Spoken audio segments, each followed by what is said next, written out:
अस्सलाम वालेकुम। वीडियो शुरू करने से पहले मेरी आप सबसे गुजारिश है कि मेरे चैनल उर्दू किताब को सब्सक्राइब करके बेल नोटिफिकेशन को ऑन कर दें ताकि आपको मिलती रहे तमाम चैनल अपडेट्स। चंचल हमारे गांव की सबसे अबेली लड़की थी जिसका नाम शाहीना था, लेकिन सभी उसे चंचल बुलाते थे, उसकी चुलबुली तबीयत और मनजोही शरारतों की वजह से। इस अलबेली का ताल्लुक एक खुशहाल घराने से था। वो दिलकश नकूश अच्छी सीरत की लड़की थी। 16 बरस की हुई तो खुशहाल घरानों से रिश्ते आने लगे, लेकिन इसके वालिद महताब खान बेहतर से बेहतर दामाद की तलाश में थे। चंचल के घर एक औरत बरसों से काम करती थी, उसका नाम जन्नत था। ये बेवा मेहनत मजदूरी करके बच्चों का पेट पाल रही थी। उसका बड़ा लड़का हमेश गांव का सबसे निकम्मा और आवारा लड़का था। वो माँ को बुलाने अक्सर चंचल के घर पहुंच जाता था। चूंकि बचपन इसका इसी घर में गुजरा था, लिहाजा कोई भी इसको अंदर आने से नहीं रोक सकता था। इसको चंचल पसंद थी। इसकी आरजू थी कि किसी तरीके से वो शाहीना को हासिल कर ले, मगर इसका घराना अफलास का मारा हुआ था। बरसों से गुर्बत ने इन लोगों को नातकपा बंद कर रखा था। हमेश का ख़ानदान बुरा नहीं था, बल्कि ये एक तरह से ज़माने के सताए हुए लोग थे। किस्सा यूं था कि जन्नत के शोहर को इसके करीबी रिश्तेदारों ने कत्ल करवाकर जायदाद और ज़मीनों पे कब्ज़ा कर लिया था। ये सितमगर इसके सौतेले चचा थे।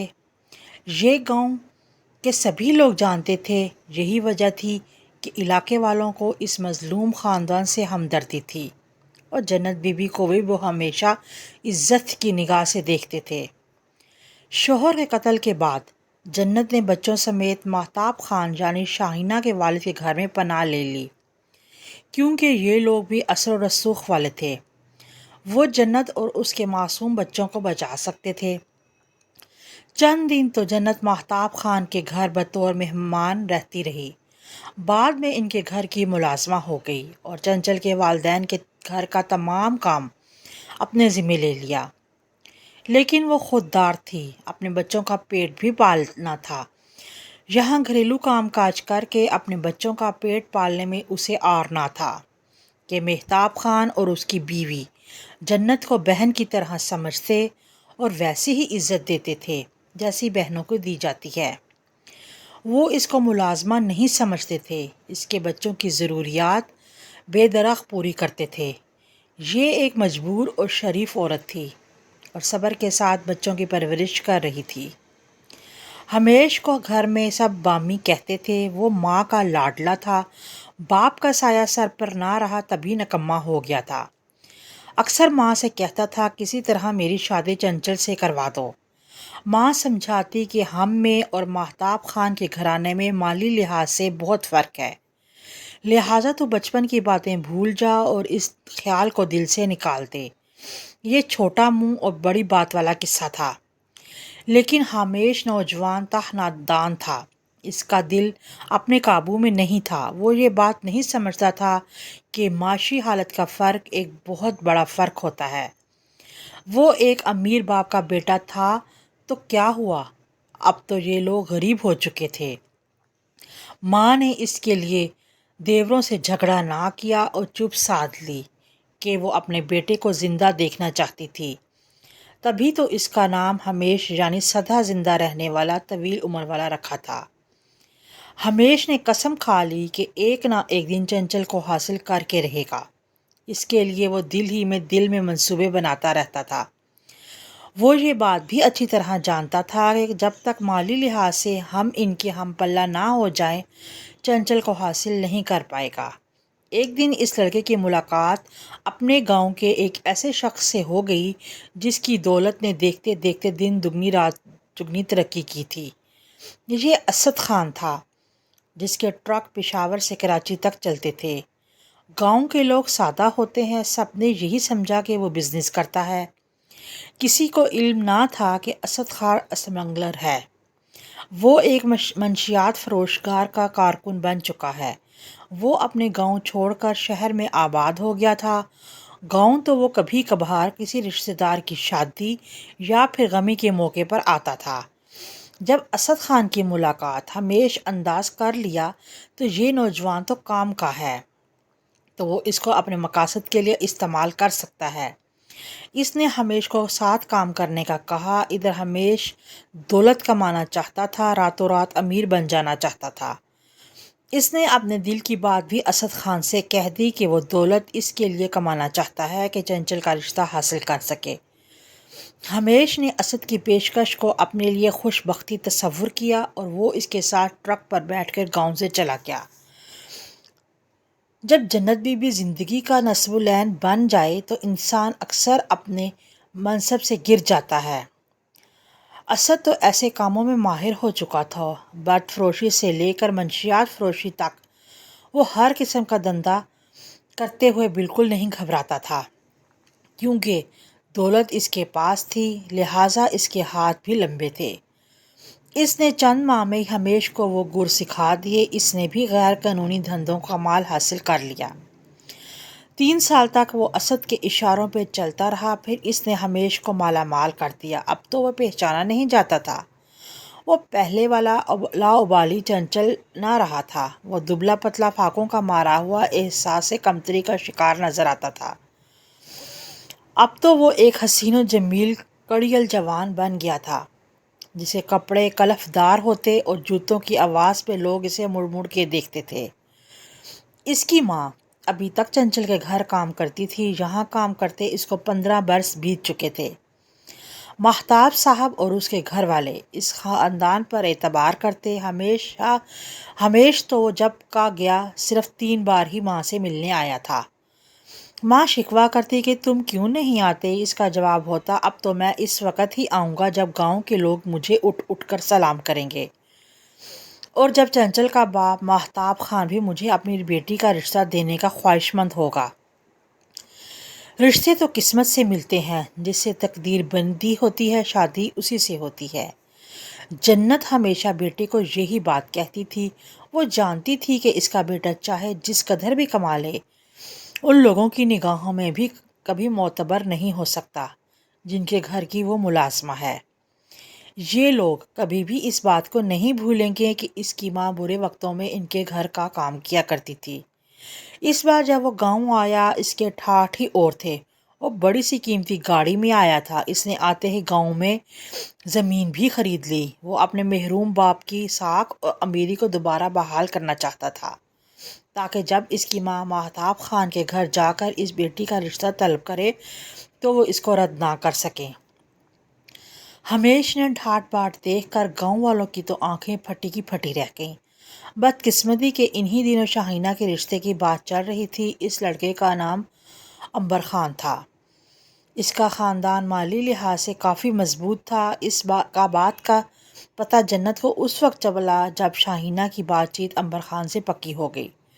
جنت نے گھر جا کر بیٹے کو بتایا۔ اس نے کوئی رد عمل ظاہر نہ کیا، جانے نے جی میں کیا ٹھان لی کہ بنا کچھ کہے گھر سے چلا گیا۔ عنبر خان کو اس بات کا علم نہیں تھا کہ ہمیش کے دل میں اس کی منگیتر کی تصویر برسوں سے چسپاں ہے۔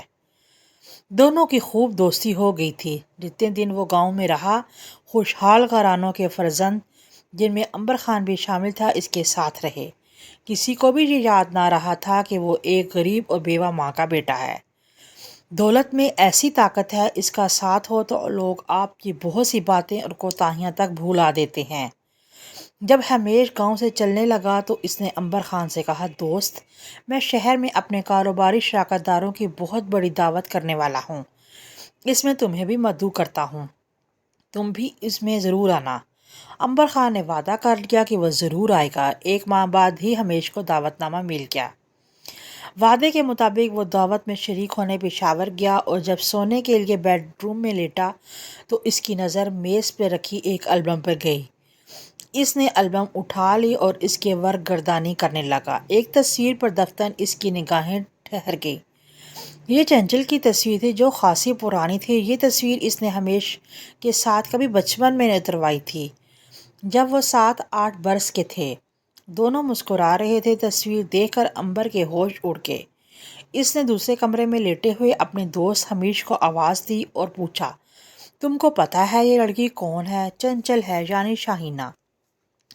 मगर मैं अब भी उसको चंचल ही कहता हूँ। बचपन से इसी नाम से पुकारता था। तुम लोगों ने इकट्ठे कैसे तस्वीर खिंचवा ली? किसने खींची थी ये तस्वीर और कहाँ?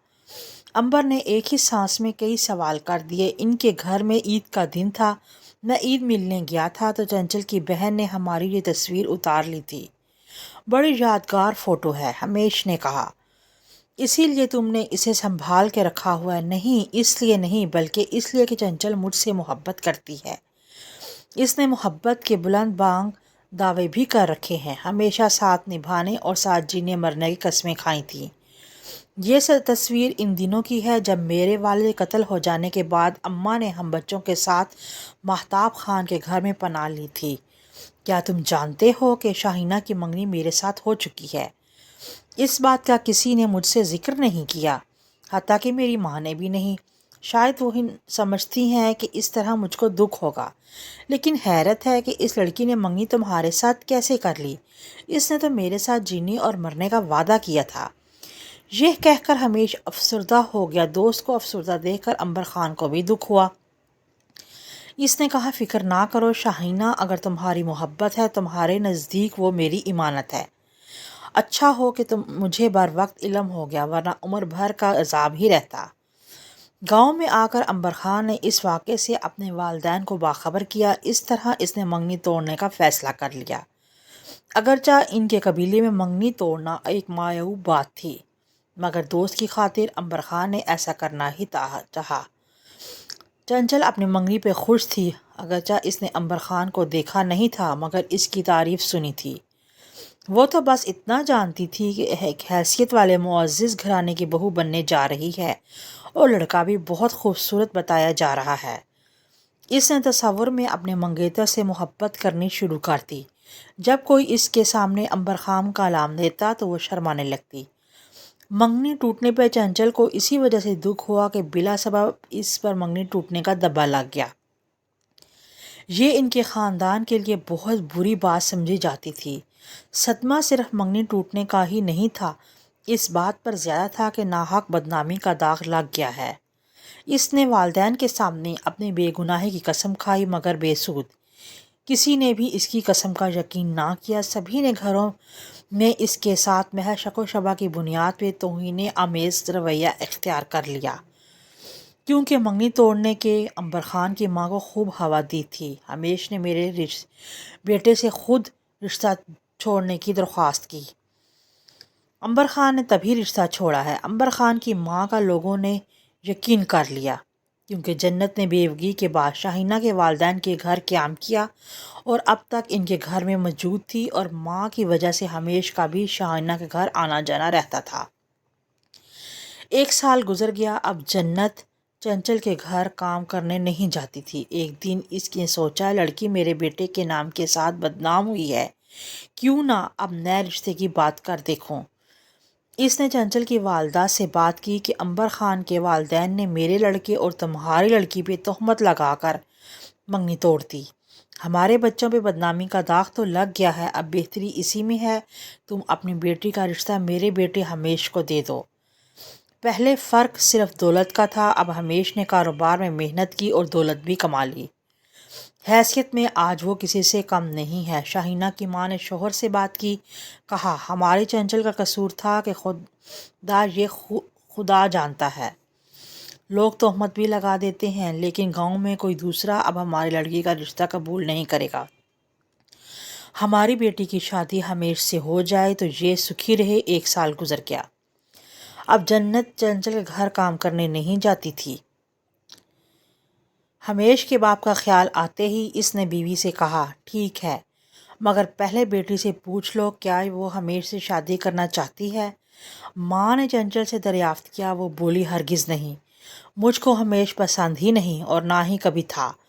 मुझे तो वो सख्त बुरा लगता था। मैं हरगिज़ इसके साथ शादी नहीं करना चाहती। होगा कभी इसका बाप जिम्मेदार, मगर अब तो वो हमारी नौकरानी का लड़का ही कहलाता है। दौलत कमा ली तो क्या हुआ, है तो वही निकम्मा। मुझे इससे नफ़रत है। माँ ये सुनकर सकते में रह गई। फिर सोचा, ना समझ लड़की है, बदनाम हो जाने का ये रद्द अमल है। سکھ کی زندگی جیے گی تو ساری باتیں بھول جائے گی۔ اس نے وہ باتیں شوہر سے نہ کہیں جو بیٹی سے سنی تھیں، بلکہ جا کر اپنے شوہر کو گوش گزار کر دی۔ کہا کہ تمہاری بیٹی کہتی ہے والد صاحب جہاں چاہیں اور جس کے ساتھ چاہیں بیاہ دیں، مجھے کوئی اعتراض نہیں۔ اس نے کسی طور پر شوہر کو راضی کر لیا۔ ہمیش کی چال کامیاب ہو گئی، بلکہ اس کی تو بن آئی اور چنچل سے شادی ہو گئی۔ شادی کے دن وہ گاؤں آیا، اس کے گہر شادیانے بجانے لگا۔ وہ دوستوں کے ہمراہ کہکوں اور مسکراہٹوں میں مصروف تھا۔ اس کے مہمان شہر سے بھی آئے ہوئے تھے۔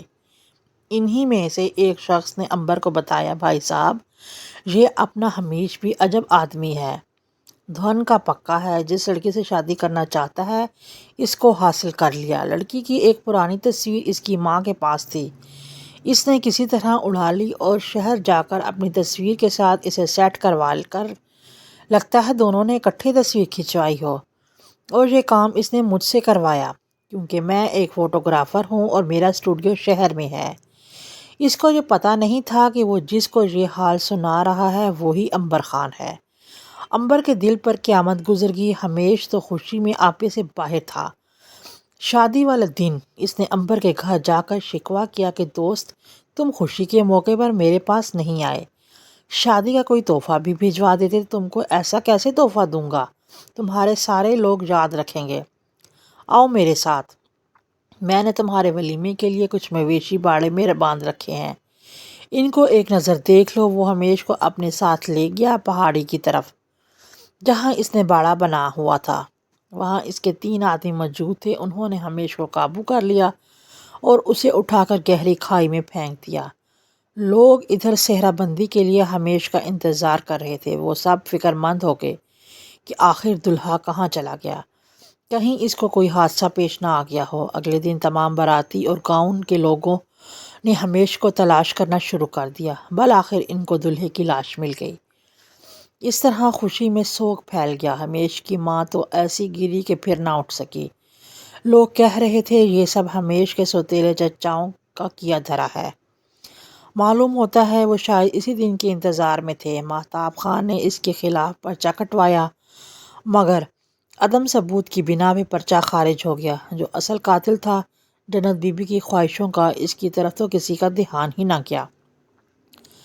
گاؤں بھر سے کسی ایک شخص نے یہ نہ سوچا کہ امبر خان ہمیش کا قاتل ہو سکتا ہے، کیونکہ جو جہاں دوست ہوتا ہے وہ دشمن نہیں ہوتا۔